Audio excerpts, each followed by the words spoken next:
Backfiring them like every time they stop the person and talk to them, you guys notice that though? That's what we're trying to do. We're trying to de-escalate the situation, you know? I came up with an idea to start a project of police youth dialogues in Miami.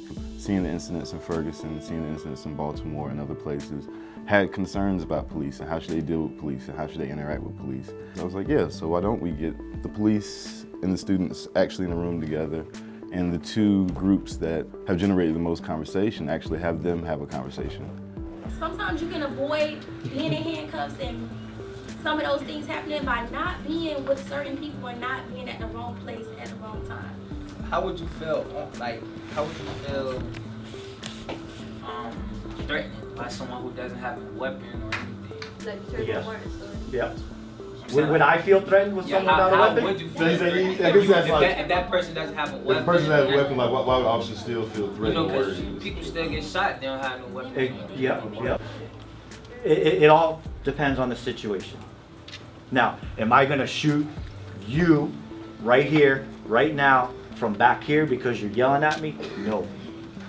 Yeah, well, we had a call that there was someone disturbing the neighbor upstairs, so it's, about time to We're not doing anything, we're just playing some ball. Yeah, but it's 12 o'clock at night. So you aren't your mama? parents? Wait, listen, There hold we up. go. Sweetie. There we go.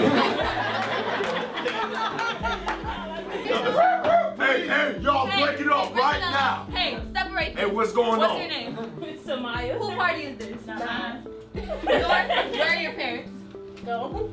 How old are Do they you, know man? about this? 18. You 18? Let me see your ID. Let me see your ID. It's a very good program as far as seeing the youth get to see exactly why the police react the way they do, and the police get to, interact with the youth and figure out exactly how to better relationships with the community. No. Non-verbal. Verbal and non-verbal communication, right? Okay, so. The City of Miami approached us about doing these types of communication and de-escalation training for their officers because Miami is a multicultural city and they wanted to be proactive. The program itself is an 8-hour training and it is designed for new recruits as well as senior veterans. And we talk about a variety of different communication techniques. We start off by talking about what is biases, your implicit and your explicit biases, and how those form the way you communicate with others. And that child does not look you in the eye. What do we tend to say to that child? Look at me when I'm speaking to you, right? But in some cultures, they show respect how? By avoiding eye contact, and they're showing you the utmost respect that way. So you need to be aware of all these cultural differences that exist. Now we could sit here and go over all of these great theoretical concepts about what conflict is, but conflict is something we kind of experience and feel.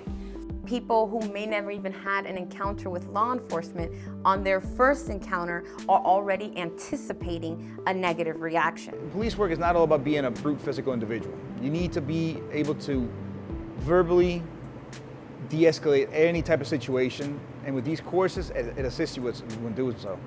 So that's why it's so important with that de-escalation component that police officers are mindful of their verbal and non-verbal reactions. Situations that occur in the community where folks are a bit confused as to the role of the police officer or maybe how the police officer had to react in a situation. And using the de-escalation skills, it helps me to be able to better explain our position and try to see if we can find a common ground.